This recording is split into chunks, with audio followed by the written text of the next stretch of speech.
Hi, welcome to this video. Today I would like to talk about the packing of particles when these particles are sitting in a bed.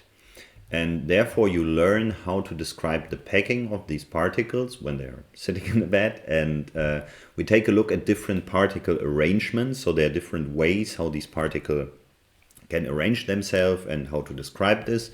And finally we will have a very short, simple exercise where we calculate and compare these different arrangements.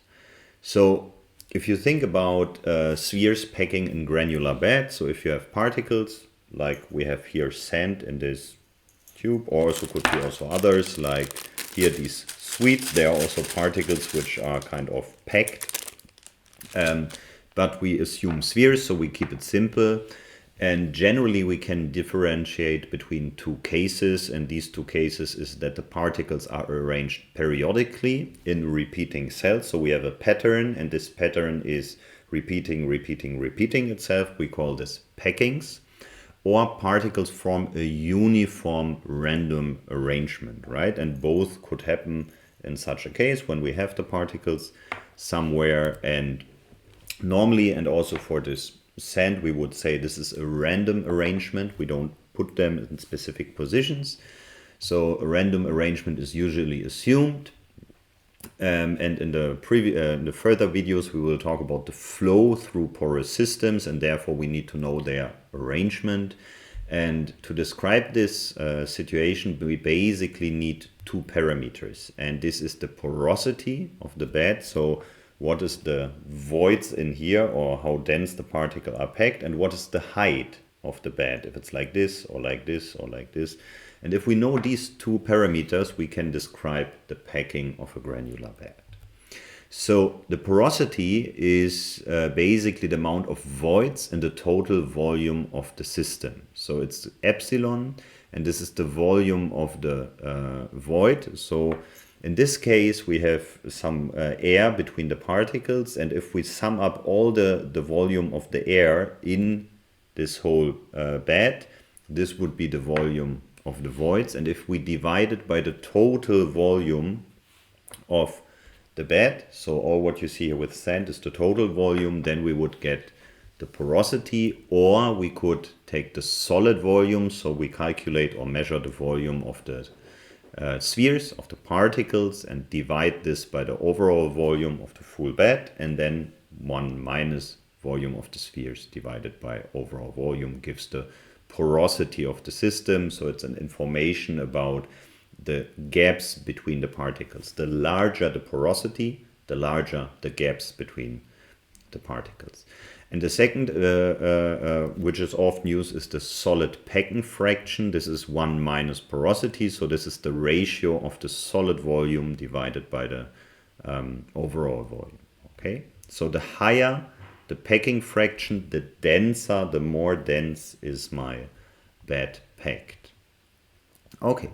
So the nice thing of the porosity, and in this case also the packing fraction is, but normally we work with porosity, is that it's very easy to determine. Because you can calculate, or you can measure the volume of the bed, right? In this case, it's easy to calculate the volume where I have sand. It's the height, and then it's a sphere. So I need to measure the diameter, and I measure the height, and then I get the total volume. And what I also could do is I can measure the weight of the sand.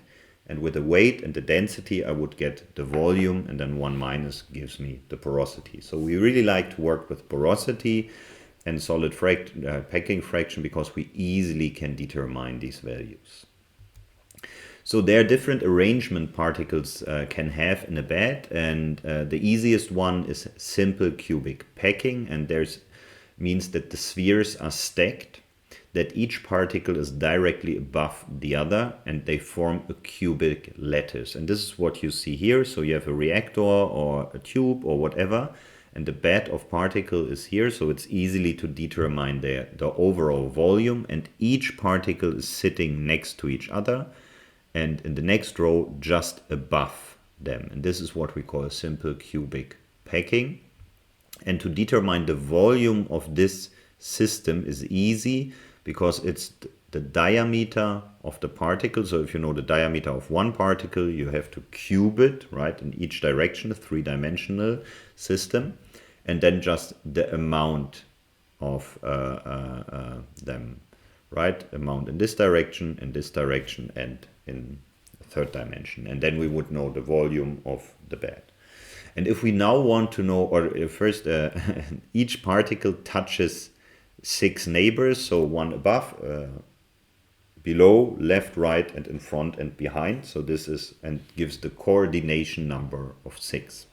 And we also could calculate the packing fraction of this system, and the packing fraction is the volume of the spheres, sorry, here's a typo, and volume of packing. And the volume of the spheres is basically the volume of one sphere, pi divided by 6, diameter of the sphere cube, times the amount of spheres. This is the overall volume they would take. And then we have the volume of the packing, and this is what you see here. And this is basically this, right, the packing. And this is number of particles times diameter cube. And if we do a little bit the math, this goes away, this goes away. We can say the packing fraction is always pi divided by 6, and this is always 0.5. So for simple cubic packing, we always have a packing fraction of 0.54 or a porosity of 0.48. So now we have a little bit more complex one, a little bit dense one. This is face-centered cubic packing. In this arrangement, the spheres are packed more densely by placing the spheres of the upper into the gaps of the lower layer. So now you see there is a shift. And what we do is that we not put the particles directly on top of each other, but if we have 2 and then the third one, we put it into the gap, so a more dense packing to close the gaps a little bit, and this would mean that the porosity should decrease. So the description of this volume, the volume of this packing, is now the number of particles square root 2 divided by 2, and then diameter of the particles cube. And in this case, each particle touches 12 neighbors, so has much more contact to other particles, and this means the coordination number is 12. And if we take a look at the packing fractions, so again, the volume of the spheres is the volume of one sphere multiplied by all of them, divided by the volume of the packing, and this is what we have here. And again, the n cancels out, dp cube cancels out, and then the pi stays here, and then this is 3, and the square root stays here, so pi divided by 3 multiplied square root 2, and this is 0.74, so the packing fraction is much higher, and the porosity would be 1 minus, so it would be 0.26, so the porosity is lower than in the case of simple cubic packing, right? And then we have a third case, and the third case is random closed packing. So we just put the particles there without any order. And this is what normally happens here. So particles are irregularly arranged in the bed, and then it has a volume of or volume fraction, sorry, of 0.55 to 0.6. So this should be a phi. And then we would have a porosity of around 0.4, 0.45.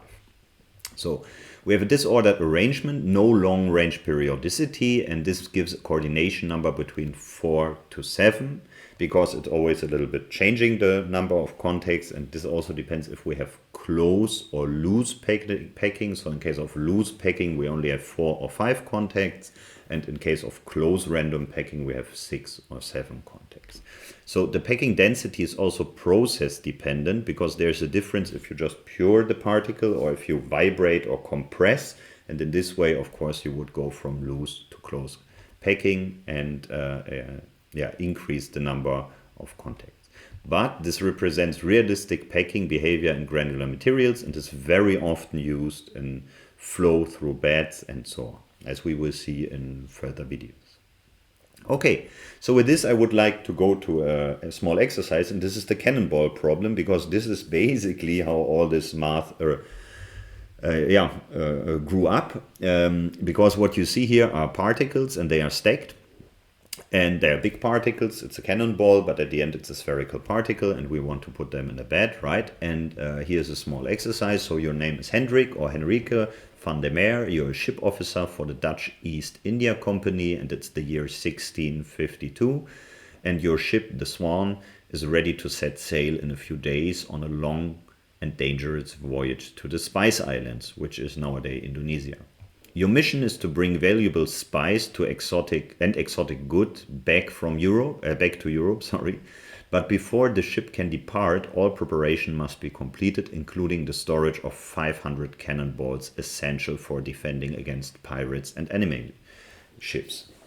So these cannonballs have a diameter of 9.5 centimeter and must be efficiently stacked in the ship's cargo hold before departure. The captain has entrusted you as an experienced officer with this task. However, space on board is very, very limited, and the cannonballs must not be stored loosely to avoid dangerous movement during storms or combats. A stable and space-saving arrangement is crucial.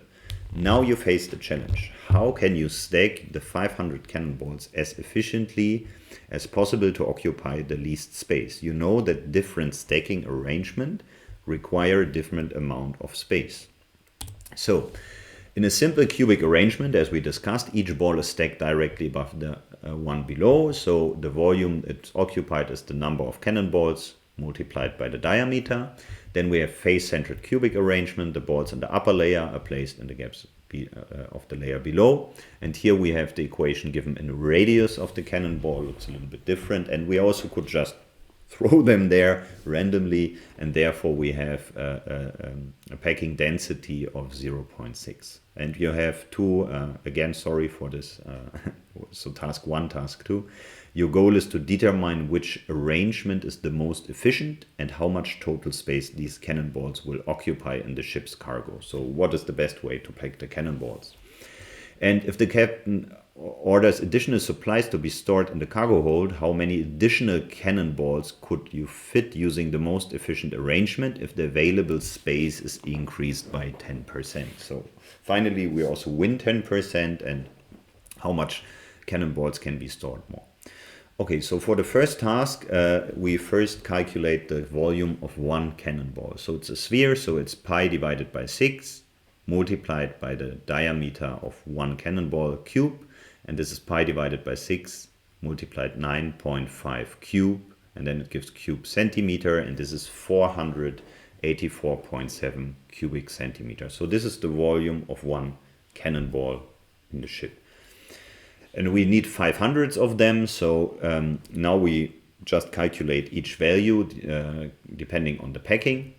So for the simple cubic packing, it's just the amount of cannonballs times the diameter cube, because we put them basically like a cube. And this means 500 times 9.5 cube. And this gives at the end a volume of 0.429 cubic meter for simple cubic packing. So if we look at face-centered cubic packing, then we now have the equation with the radius. So it's the number divided by 4, 16, square root 2, and then radius cube. So 500 divided by 4, multiplied with 16, square root 2, and then multiplied with 4.75, the radius cubed. And then you get a volume of 0.303 cubic meters. So much, much less space we need than here. You also can use the equation for a diameter. You should get, of course, the same result. And now we also have random packing. And for random packing, we have the solid density. And for the solid packing, we need the overall volume. And the overall volume is the volume of one cannonball multiplied by 500, and this is the volume of all the